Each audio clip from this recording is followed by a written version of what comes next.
5일 이상 지속이 됐을 때는 11월 달 다음 달에 발표하는 지표에 지대한 영향을 미쳐버립니다. 즉 다시 얘기해서 이게 잘못되면요 금리 인하가 안 나올 수도 있어요. 여의도 마스크. 인플레가 다시 올라올 수 있어요. 왜? 수요와 공급이 안 맞아버리잖아. 무슨 말인지 알겠죠? 그러니까 이 부분을 반드시 해결해야 되는 접점이거든요. 그러다 보니까 이 이슈는요 제가 보기에는 오늘이 지금 2일인데 우리나라 그렇다 치는데 이번 주 내지는 다음 주에 무조건 해결을 시켜야 돼요. 안 그러면 지표 다 틀어져 버립니다. 그래서 해결은 시킬 건데 이게 누구 입에서 나오느냐. 그게 포인트. 네, 그게 좀 포인트고 두 번째는 그럼 증시와 엮어봤을 때 증시가 조정기간이 언제까지 갈 것이냐. 짧으면 이번 주에는 어차피 전 조정기간이라고 했어요. 그러니까 다음 주부터 랠리가 좀 나올 수 있다고 보는데 이번 주에 사고 싶은 거를 좀 모아가는 형식으로 가도 되겠다라고 제가 그저께 얘기했거든요. 그럼 이런 모습들을 봤을 때 돈이 있는 사람들한테는 국내 주식이든 해외 주식이든 이번 주에 조금 사는 모습들을 좀 보여줘야 되는 거고 다음 주부터 좀 기대를 해야 되겠다. 좋은 얘기가 조금 이렇게 나왔을 때는 한 번은 쫙 정리를 안내 드려요. 그럼 그럴 때 퍼즐처럼 하나둘씩 맞아 들어갑니다. 그게. 그럼 그게 총괄적으로 딱 하나의 합의점이 나왔을 때는 그때는 시장의 방향성이 뚜렷해지는 거예요. 중국에 대한 얘기인데요. 중국이 최근에 그냥 뭐 폭등을 했습니다. 그러니까 원래 연초 증시가 2024년도 1월 달부터 9월 달 말까지 봤을 때 마이너스에 대한 증시가 상해종합지수 마이너스에서 좀 플러스 10까지 올라왔어요. 그러니까 총 토탈 올라온 게 근 2주 동안 20%가 올라왔어요. 증시 자체가. 그 미친 폭등을 해버렸습니다. 왜? 190조 원이 풀어졌기 때문에. 이게 언제 현상과 비슷하냐면은 2008년 9년도 때 비슷해요. 하지만 조금은 달라요. 자, 2008년도 9년도 때 그때가 리만 브라더스가 터졌을 때예요. 근데 그때 쟤네 증시가 잘 올라갔습니다. 왜냐면 그때 당시에 쉽게 얘기해서 미래에셋 펀드, 중국에 관련한 뭐 후광통이라든지 뭐 이렇게 컨셉 잡고 중국 본토 주식들이 있죠. 그 펀드라든지 그런 것들이 따블이 나버렸어요. 우와. 100% 이상 따블이 났단 말이야. 그때가 부양책 썼을 때예요. 그러니까 공포 속에서 기회를 중국이 그때 당시에 찾았던 거예요. 리만 터졌을 때. 와.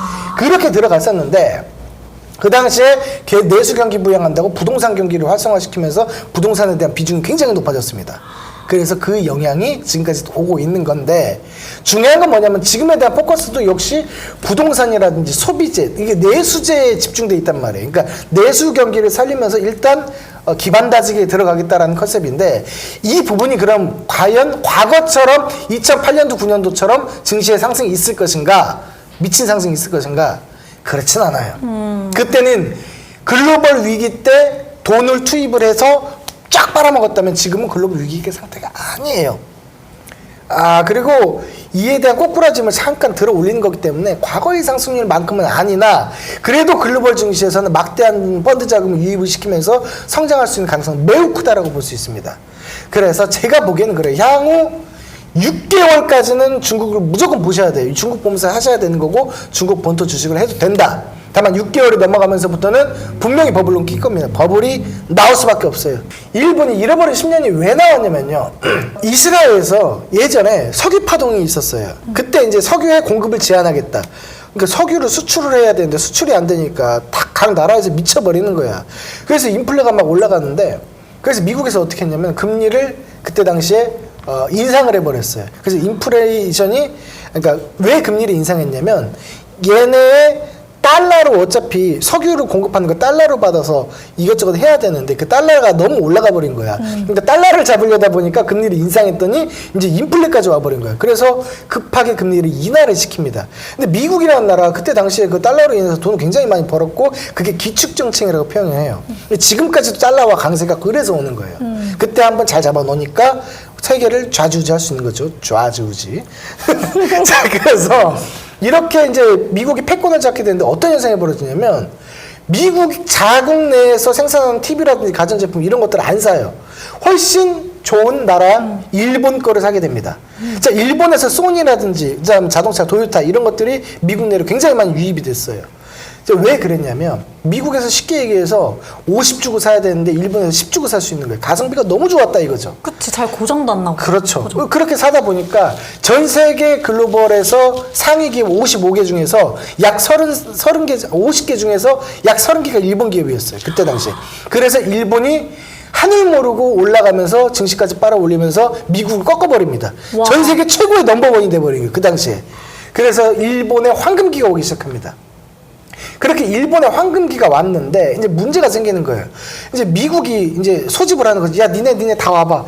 야, 내가 생각을 해봤는데, 야, 일본 왜 니네가 돈 벌어가? 야, 니네 금리 좀 올려봐. 그러니까 일본이 그때서 올립니다, 금리를. 올리게 되니까 이 돈이 결국에는 부동산에 투자했던, 주식에 투자했던 부담감이, 리스크 안고 들어갔던 사람 부담감이 너무 커지는 거야. 그래서 그 일본에 대한 부동산 가격이 그 당시에 최고점 대비해서 약 86%가 폭락을 해버렸습니다. 그런데 그때 뭐 어떤 거가 벌어지면 헤이로지, 지지노지, 그때 당시에 돈이 있었으니까 인프라 투자 이것저것 하는 거 다 망가져 버렸어요. 그래가지고 싹 그냥 거지 돼버렸습니다. 그래서 빚더미에 앉으면서 자살률 엄청 높아지고 실업률 높아지고 그때부터 잃어버린 10년, 20년이 와버린 거예요. 일본이 그랬어요. 좀 정리가 되시죠? 네. 핵심만 얘기한 거예요. 이런 요소들이 와서 거품이 꺼져버렸다는 거예요, 사실. 자, 그럼 좀 중국으로 다시 갔을 때 중국 같은 경우도 이런 경우는 아니지만 일부에 대한 거품이 조성이 되고 사그라드는 모습들은 나올 수밖에 없다. 그러면 제가 기간적으로 봤을 때 지금이 10월 달에 스타트로 봤을 때 향후 6개월에서 8개월은 중국이 잘 나갑니다. 그 이후에는 좀 고려해봐야 될 사항, 부동산이든 주식이든 중국 내에서는 다 팔아야 되는 상황이 올 수도 있다. 뭐 이런 상황이에요. 우리나라 입장에서는 중국에 가장 많은 것들이 이제 사실은 반도체예요.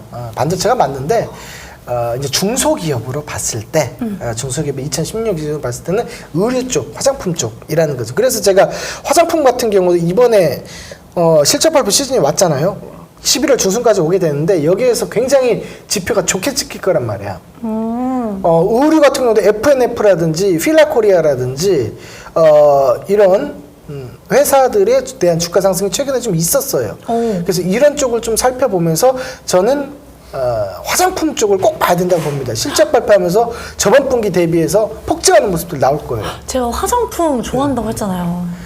그렇죠. 이거네. 네, 맞아요. 그래서 그런 식으로 한번 맥을 풀어보면 어쩔까 싶습니다. 네. 여의도 마스크. 가자.